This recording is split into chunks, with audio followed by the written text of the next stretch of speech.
सभी भक्तों को जय बाबा की।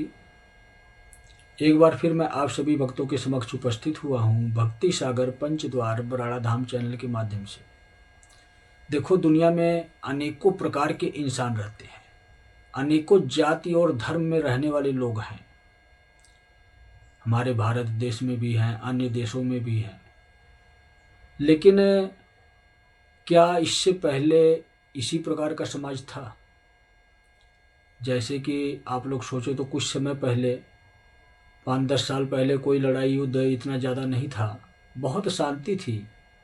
यह 5-4 साल से ही तो जो है बहुत धीरे धीरे बढ़ता जा रहा है।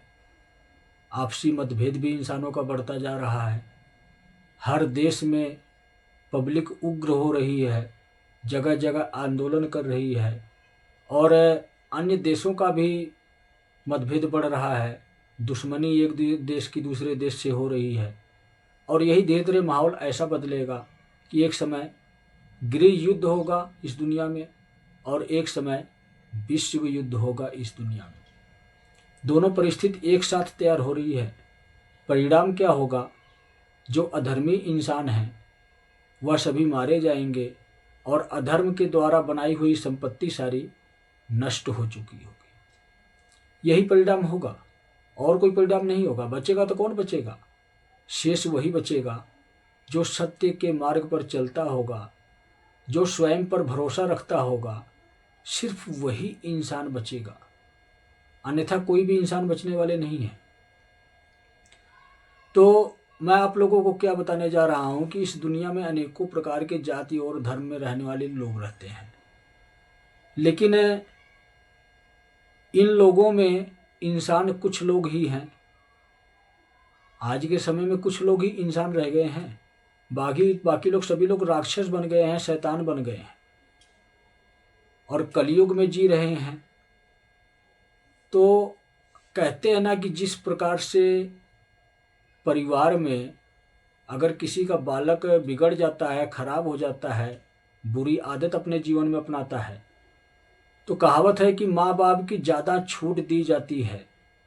माँ बाप का ध्यान नहीं होता है अपने बालकों पर, बच्चों पर, कि हमारे बच्चे कर क्या रहे हैं। और जरूरत से ज़्यादा सुख भी बच्चों को गलत रास्ते पर लेकर जाता है।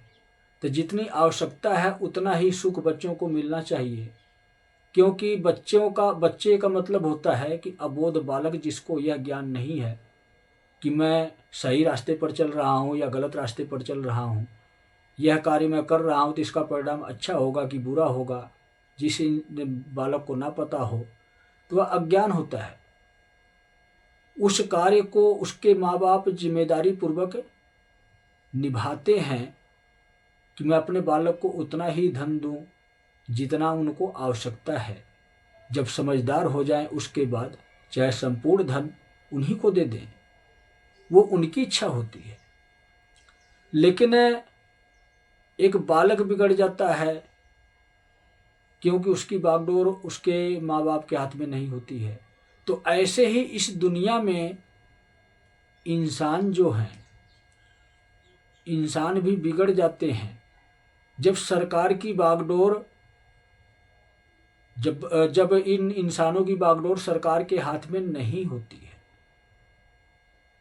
कैसे? वही बात मैं आप लोगों को समझाने आया हूं कि सभी तो पृथ्वी पर इंसान ही हैं, तो इंसान ही राक्षस क्यों बन गया, हैवान क्यों बन गया?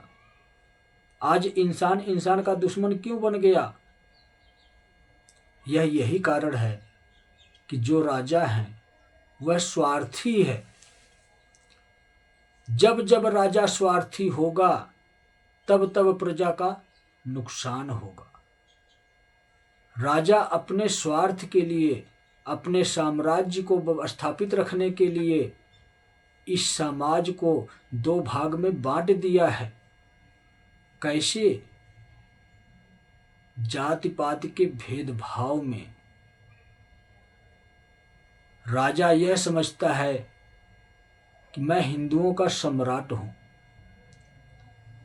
राजा को तो यह समझना चाहिए कि मैं हिंदुओं का सम्राट नहीं हूं, मैं इस भारत देश का सम्राट हूं। इस भारत देश में जितने भी लोग रहते हैं उन सभी लोगों का सम्राट हूं। तो जब राजा हिंदुओं का सम्राट अपने आप को बताएगा तो फिर हिंदू अहंकारी ही होंगे, घमंडी ही होंगे। इसी प्रकार का घमंड हमारे हिंदुओं में आ चुका है कि भारत सरकार हमारे साथ है और भारत सरकार अपनी सरकार को कायम रखने के लिए हिंदुओं का सपोर्ट करती है। सोचो, आप लोग गहराई से सोचो और समझो। मतलब ये कि हिंदुओं में तो सभी लोग आते हैं, तो हिंदू को चलाने वाले जो संस्थापक हैं, हिंदू धर्म को चलाने वाले, चाहे वह धर्म गुरु हों, कथावाचक हों, मंडलेश्वर हों, सत्संग करने वाले हों, प्रवचन करने वाले हों, कोई भी इंसान क्यों ना हो, तो भारत सरकार की सपोर्ट है, भारत सरकार का हाथ है इन लोगों पर। वह इसलिए है क्योंकि जब हेड ही स्वार्थी होगा तो इंसान भी स्वार्थी ही होगा। आज सरकार भी स्वार्थी है, आज धर्मगुरु भी स्वार्थी हैं।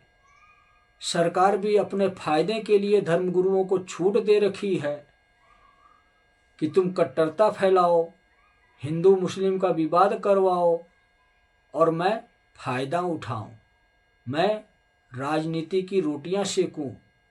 किस तवे पर? गरम तवे पर। और रोटी कौन सी होनी चाहिए? गेहूं के आटे की नहीं, उस तवे पर इंसानों को ही सेकूं, भारत में रहने वाली जनता को ही सेकूं। तो उसी बात को मैं कहता हूं कि भारत सरकार गलत नहीं है, मोदी जी गलत नहीं है।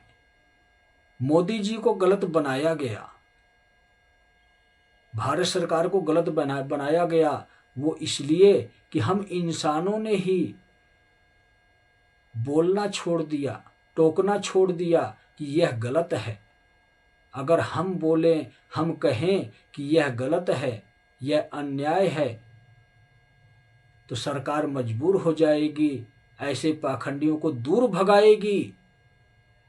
हम नहीं आवाज उठाते हैं, आज हम नहीं आवाज उठा रहे हैं, तो आज हमारे ही धर्मगुरु, हिंदुओं के ही धर्मगुरु हिंदू मुस्लिम करवा रहे हैं, सिख ईसाई करवा रहे हैं, दुनिया को लड़वा रहे हैं। और फायदा किसका हो रहा है? सरकार का फायदा हो रहा है। सरकार का क्या फायदा हो रहा है कि भारत देश में हिंदू ज़्यादा हैं, हिंदू की सपोर्ट रहेगी तो मेरी सरकार नहीं गिरेगी। यह सरकार का फायदा है। इसलिए सरकार छूट दे रखी है। कहते हैं ना कि एक माँ बाप ने अपने बच्चों को ज़्यादा छूट दे दी, इसलिए उसका बालक बिगड़ गया, गलत रास्ते पर चला गया।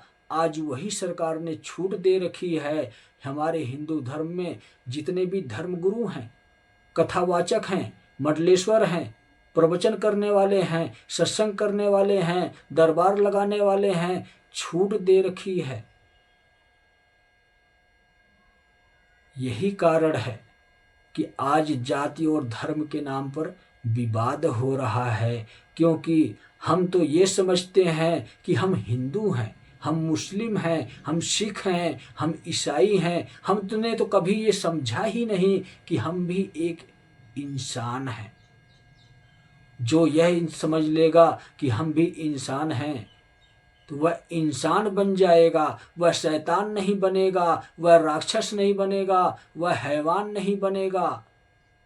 तो आज के समय में हैवान बनने वाले अनेकों हैं, शैतान बनने वाले अनेकों हैं, राक्षस बनने वाले अनेकों हैं। धीरेन्द्र शास्त्री और देवकी की शरण में जाने वाले भी अनेकों हैं। कल्कि किसी को बुलाएगा नहीं कि मेरी तरफ आओ, कल्कि कभी दिखाएगा नहीं कि तुम अधर्म के मार्ग पर चल रहे हो तो तुम्हारा क्या होगा। कल की तो सिर्फ बताएगा कि अब इस प्रकार के लोगों का टाइम निकट आ गया है। तो वही आज कल की बताने आया है कि सरकार में रहने वाले भ्रष्टाचारियों का भी टाइम निकट आ गया है और इन धर्म गुरुओं का भी टाइम निकट आ गया है। जो अधर्म का पाठ पढ़ाते हैं, जो हिंदू मुस्लिम सिख ईसाई के नाम पर लड़वाते हैं, इनका भी टाइम निकट आ गया है। तो अब देखते जाओ कल की दुनिया में क्या क्या बदलाव करता है। आप लोगों को समझाएगा भी, आप लोगों को बताएगा भी और आप लोगों को करके दिखाएगा भी। तो सभी भक्तों को जय बाबा की।